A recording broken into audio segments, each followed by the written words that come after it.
You can now find me on RoadStr, the app connecting people through cars. Hello everybody, in today's video I'm going to try and demystify one of the few pieces of modern Ferraris that was widely misunderstood and often criticised. This bit.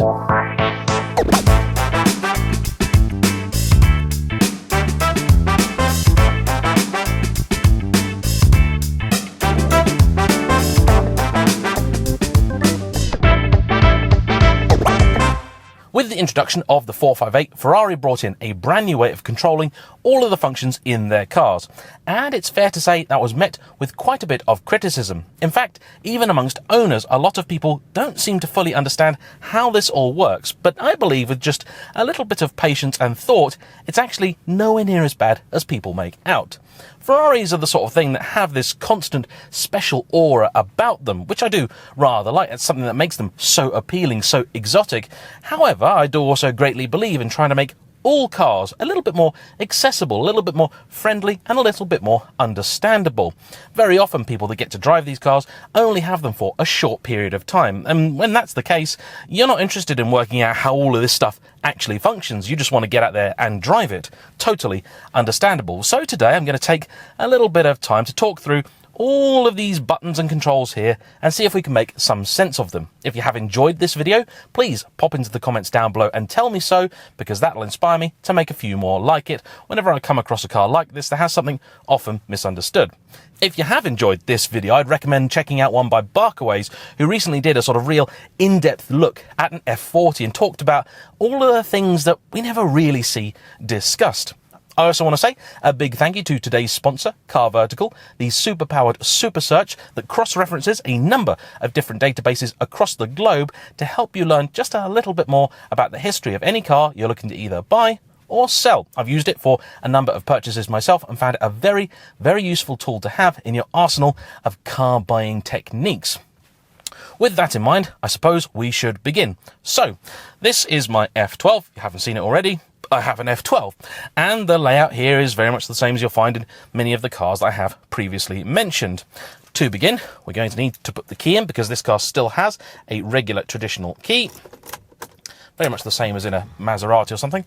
The steering wheel moves here automatically, lots of things go beep. That is my dash cam that I have up here, and so everything's come to life. The car's controls really are divided into three key segments. We have all the stuff on the steering wheel, and then you'll notice that there are two screens up here, one each side of the rev counter. On the left, you have what I'm going to call the sort of car-centric functions. So they have your status, a trip counter, settings, all that sort of stuff. On the right over here, you have your infotainment. Now, there is some confusion because there are certain functions that can be on either screen. We'll talk about those when we come across them. But for now, think about it. Cars on the left and infotainment is on the right. Entertainingly, Ferrari, as you'll see, don't even give the passenger any control whatsoever over even the radio. Everything really is very driver focused. You don't see that so much these days, so it's really nice that Ferrari are still committed. As it's the thing right in front of you, we'll talk about the steering wheel first. So you have on this car the horn controls up here where your thumbs go. That's very handy. Then the most misunderstood bit, I'd say, of the whole thing, we may as well get this out of the way first, is the indicators. I'm not such a fan of the early design that they use here and on the 458. On later cars, like the GTC4 Lusso, they introduced an improved design with a sort of ear that kind of stretches over the back, meaning you can operate them in a slightly more familiar way. I think Lamborghini did a better job of managing all this with a little motorbike-style slider that I think works actually a little more intuitively. However, you do get used to this. You've got to remember that here, the paddles are fixed to the column. They don't move, but the indicators are fixed, obviously, to the wheel, so they do. The truth is that with a car like this, the steering is so fast that you're rarely actually crossing your arms over that much, and once you've driven it for even just a few miles, it does become a lot more intuitive than you might first think. The thing to remember, and that does get people caught out sometimes, is if you want to do a normal indicate, so the equivalent of just pulling a stalk down, just one click. That's it. To turn off is another. However, if you just want a short burst, you have to hold the indicator. See? So, slightly confusing. Long indicate, short press. Short indicate, long press. Other functions on here are actually quite simple and I think quite intuitive. So the lights here, if you want your main beams on, you press it forward and they'll go on. The car's in standby mode at the minute, so I won't do it. And if you want to flash the lights. That's easy, just pull towards. This is actually quite a tactile little button. There's little ridges behind, so actually is quite nice in the hand. Over here, you have your wiper control. So if you want to do just one brief wipe of the screen, you just tap towards you. If you want to wash, you hold, and it'll then apply some screen wash. If you want to then go through the wiper settings, you push forwards, and you'll see on the dash, you get your different settings there. So as I don't want to make mincemeat of my windscreen, I'm going to turn that off. We then have down here the Manatino setting. And this I find really quite interesting because this is the one where everyone thinks they actually know what they're doing. You see, everyone thinks all you want to do is just whack it straight into race mode, or if you're particularly brave, CT or ESC off. I think that's wrong. And I would wager many other times you've seen one of these cars crashed, somebody had the Manatino here or here. The fact is, the traction control in this car and many other Ferraris and modern cars is very, very good. But if you turn it off, it's not going to help you. If you've never driven a car like this before, even if you've driven perhaps other Ferraris, I would say start in sport mode and never ever be afraid of using wet. If you think of these as a performance aid rather than a safety one, you'll understand them, I think, a little bit better. By choosing the correct mode for the situation you're in, the car will have a better idea of what it is you're trying to do and what it's up against. I've used wet mode in this car probably a dozen times already. If it is raining, I'll use wet mode, unless it's the very lightest of drizzle and I'm very confident in the road conditions. Most use, and if you're going to learn the car, put it into sport. You can still have an awful lot of fun. Gear changes will be smooth when they're required and fast when you want them at higher RPM and higher throttle load, but traction control is still there, and it intervenes in a very smooth and intuitive way. It does not ruin your fun. The traction in these cars is amazing. When you move into race mode, several things happen. The gear shift program changes, so the profile of it is altered, and that means that it will engage a quicker shift much sooner with much less throttle input and fewer RPM. At low speeds, that can actually sometimes make the car a little less pleasant to drive. And at high speeds, it is of course a lot of fun, and if you're in the mood, it's absolutely sensational. But it also changes the characteristic of the traction control. In other words, it allows the car to go a lot more sideways before it intervenes. And trust me, even on a fairly dry day, in the right conditions, these cars can catch you out, and this will go very, very sketchy before the traction control reins it back in. A lot of people seem to think you can just stick these cars in race mode, put your boot down, and you'll be absolutely fine. The car will catch you. Because we've all seen Chris Harris dancing around a track with these like he's a seasoned professional. Because he is a seasoned professional. He knows exactly what he's doing, and he's got a track. He's got the room to slide about. Believe me, if you're on a road where there's even the slightest possibility things might go a little bit sideways and you haven't got the space for it, think twice about using race mode. It is incredibly fun. The car is transformed with it, but do think long and hard before you engage. If you've never driven this car before, just don't start there. Then CT off essentially totally disables the traction control system, and ESC off turns everything off. So CT off, it will still stop you in theory from going totally sideways. It will just let the wheels spin up as much as you dare. ESC off is complete manual. You are on your own. That's why it's red, and you'll see up here as you change through the different modes, the color changes as well to let you know what it is you have signed up for. Over here, you have the Bumpy road mode button, something very well loved in modern Ferraris and introduced actually in the 430 Scuderia. This operates in a slightly different way to the Scuderia. So in that car, in sport mode, your dampers are fixed. Bumpy road mode will do nothing. However, here, if you press Bumpy road mode, in sport, it still slackens the dampers off. Same in race and the other modes. In wet, the car's already in Bumpy road mode, so if you press the button, it will not do anything. My recommendation for fast road driving, use either sport or race and actually leave Bumpy road mode off. It softens the dampers off, so it makes it very comfortable, very nice to drive. However, in a car like this, you pile on the speed, body control does become a little bit lesser because you've asked the car to be soft, and also you do run the risk of grounding the car out just a little bit easier. So if it's a road you don't know and you're having a lot of fun, I'd say leave Bumpy road mode off. These are actually exceedingly well damped cars out of the gate. That deals really with all of the controls here, I think. The only ones I haven't discussed are the paddles. They do exactly what you think. When you start these cars, they're in auto mode. To turn that off, button down here. There you go. And reverse is here. So that's all easy to do. To put the car into gear, you simply pull the paddle. That's it. And when you come to turn the car off, don't put it into neutral. You do that, by the way, by pressing both paddles at the same time. But these cars want you to leave them in gear. When you turn them off, they'll then engage park. So if it starts beeping at you, shouting at you, that's probably because you've actually left it in neutral, which makes complete sense to do, but for some reason Ferrari don't actually want you to do that. Now, onto the two screens up here. You'll see at the minute on the right, I've got my radio. I'm listening to Virgin Radio at the moment. Actually quite like Virgin Groove, but you don't get it up here in Scotland.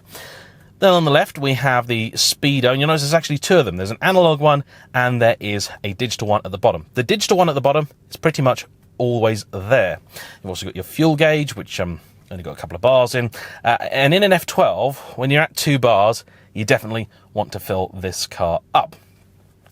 This is where things get a little bit interesting, because you'll notice you've got 2 screens, and you've also got 2 sets of controls. Notice down here as well, we also have the lights, and we have the wing mirror controls. Those, I think, don't really require too much explanation. They are fairly conventional.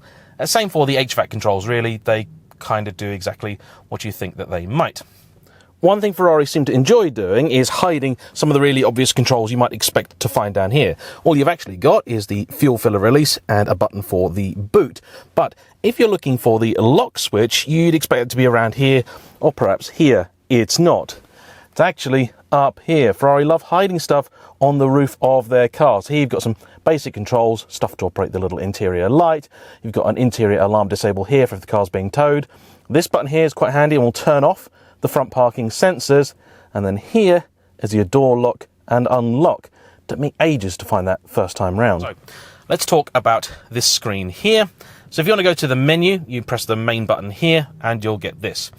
This is a simple D-pad here. This little button, by the way, is for your cruise control. So you can see here that cruise is actually currently active, and you just hit that, and that'll turn cruise on and off. That all works kind of how you expect, and humorously, it's labelled as pit speed. So I'm going to then press up here. That'll take you into the setup mode, and you've got all the car settings here. If you're on the move, nearly all of this is going to be blanked out. So you can get information on when the car is due a service, which at the minute is saying blank because it doesn't know. I think this might be because the car's passed its 7 years of free servicing. You've then got some setup stuff, all sorts of fairly self-explanatory stuff. This one, auto hazard. Turn this off. So you might have noticed in some videos when the cars are braking, they're flashing the hazard lights all the time. That's the auto hazard thing, and it's daft because it's really, really sensitive. So just turn that off. It's silly.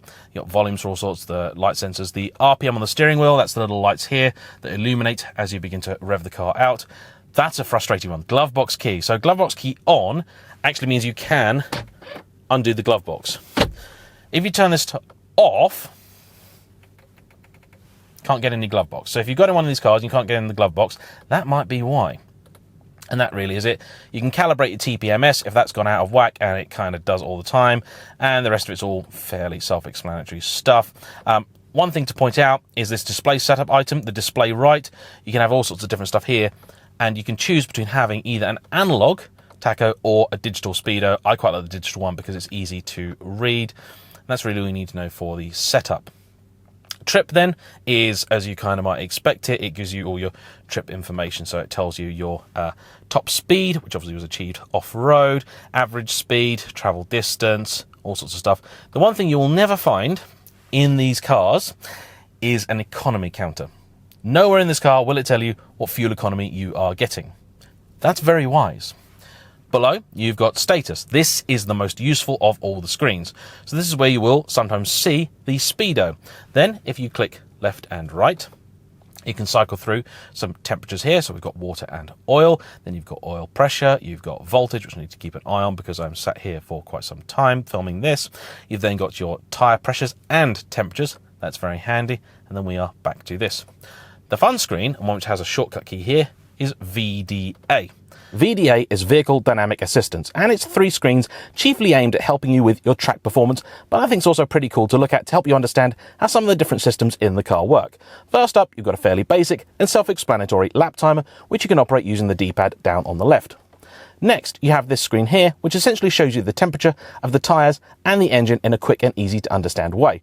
Because the car is currently off, you can't actually see anything, and this mode will only be available when you're in race or above on the Manettino. When you are driving the car, you'll see the tyres and the engine with a colour to show you whether they're too cool, ready, or too hot. And the car will even show you that it's got warm up, go, or over modes. Very fun to look at, and I suppose helpful if you are on track, but for me, on road, ultimately useless.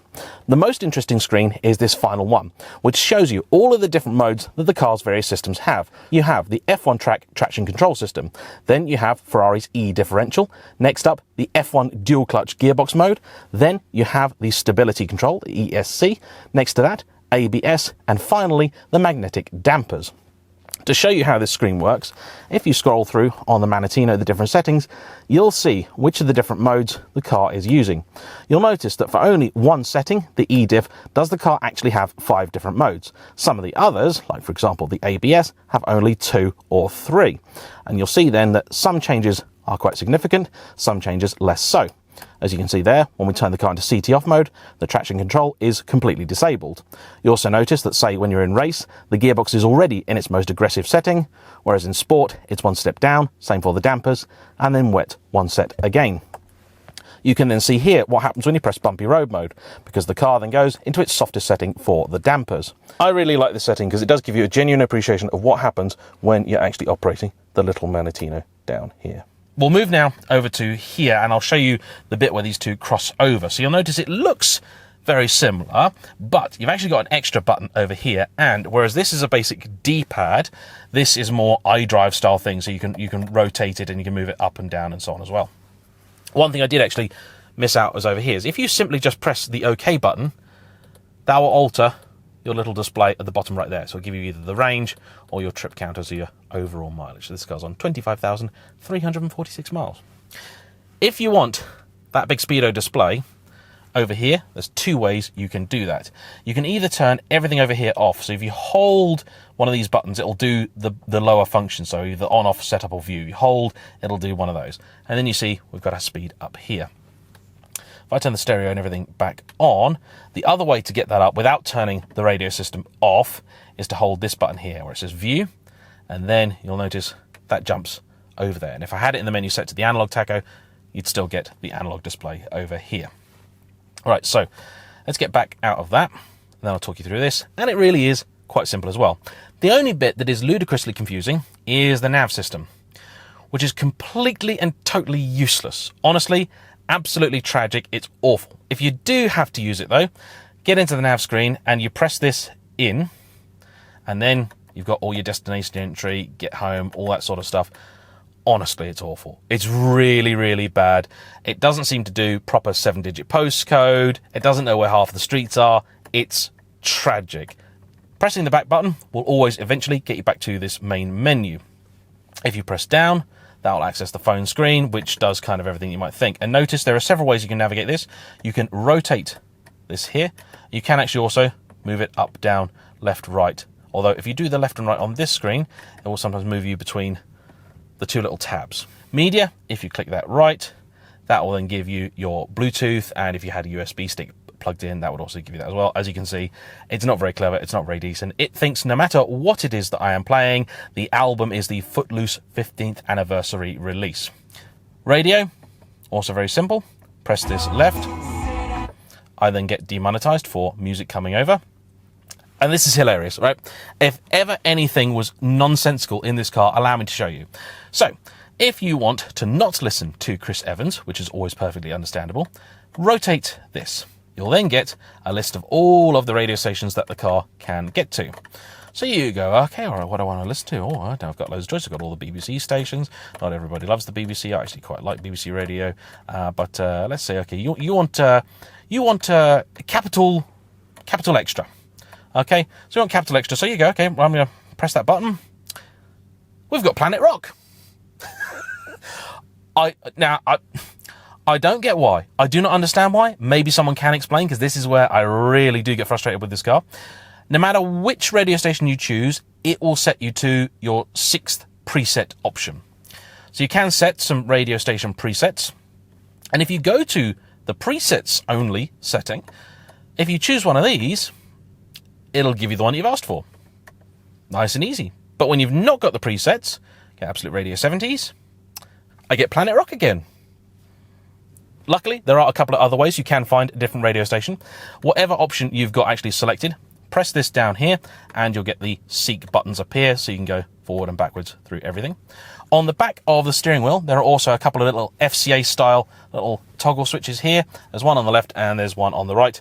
Left does volume, down and up, and right does the track seek, forwards and backwards, so you can also use that to search through, and then you can save your favorites, and then you can actually navigate them easily.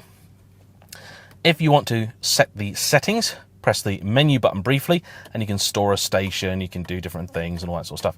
If you want to tune your settings, so bass, treble, and all that sort of stuff, hold the setup button down here, and you've got some options there. And the one you're looking for is audio controls, and that's where you'll find everything. This car has the bass stereo, which is absolutely atrocious. And I'm not saying Ferrari had little confidence in this system, but there's even a system reboot option here, which if you press that will just turn everything off and on again. So, and if you then want the radio system just completely off, hold down this main on-off button, it will go away, and then you're just left simply with the speed and the car information over there. That really, I think, is nearly everything that you need to know about one of these cars. In fact, the only control I haven't explained to you thus far is how to turn it on, which is done simply by making sure that the ignition is in the ready to go option, and you press the big red button. So, there we go. Hopefully that's demystified how Ferrari chose to lay this all out, and now if you have the opportunity to drive one of these cars, you'll understand it just a little bit more. I'll say a big thank you to everyone for watching. If you've enjoyed this video, please do tell me and I'll try and make some others on similar topics. In fact, if you have ideas for other topics that I can cover, please do drop me a line and make some suggestions. For now, thank you very much for watching. Please like, comment down below, subscribe if you haven't already, and I'll see you for the next one. Bye bye.